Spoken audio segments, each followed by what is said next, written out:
Hello guys, welcome to my channel. Kobe, Masyado siyang abala ngayon. gusto mo? Wala siyang oras Gusto para mo? kausapin kayo. Lo, Abang asa tungkol ka? sa meron pa mas importante kaysa dito? Gusto mo? Meron. Lo, ayoko nga. Kasal. Ano? No? Kasal? Shake hands muna. Shake hands na. Eh, paano yun? Sa kabila.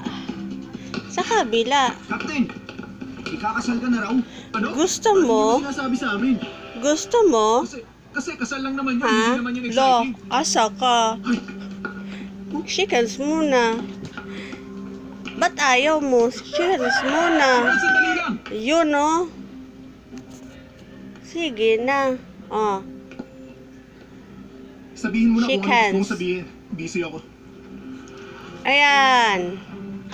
Ba't galit ka? Oh, shake Kasi- hands. Gusto mo ng cheese? Gusto ko malaman kung anong Kobe? klaseng paraan bang gagawin natin Kobe? para mahuli si Richard. Gusto mo ng cheese? Asa ka? Shake hands. Shake hands muna. Gusto ko sa kabila. Bakit mo ako tinatanong? Sa kabila. tungkol Yung sa kabila Hindi mo nga eh. nakalimutan. Tigas sa ulo oh. dyan? Ikaw ang Kabila. boss ko, di ba? Sa kabila. Sa kabila na yan. Kobe, Ano ba? look at the Sinusubukan lang naman kita. camera. Masyado ka naman seryoso kung Look at the magsalita. camera. Kobe, Kung ayaw mo makipag-usap sa akin, ayos lang. Kailan ko hi. matitigil sa pakikipagkita kay Pia? Pahawak ka. Pahawak ka. Gusto Ano ko ba kasi sinasabi mo? gusto ko kasi ma-shake hands ko yan eh. Pahawak ka. Kagabi, Hi. nakita kitang papasok sa kondo ni Pia. Kumusta? Makinig ka. Malapit ka nang ikasal. Isipin mo naman kung anong mararamdaman ni Nadia sa ginagawa mo. Ba't ka Sabihin, sinundan ganyan? mo ako? Oo. Go. Upper. O sige, Upper. tatanong ako. Bakit Kobe, ka upper. masyadong concern sa kanya, Anton? Kobe, upper.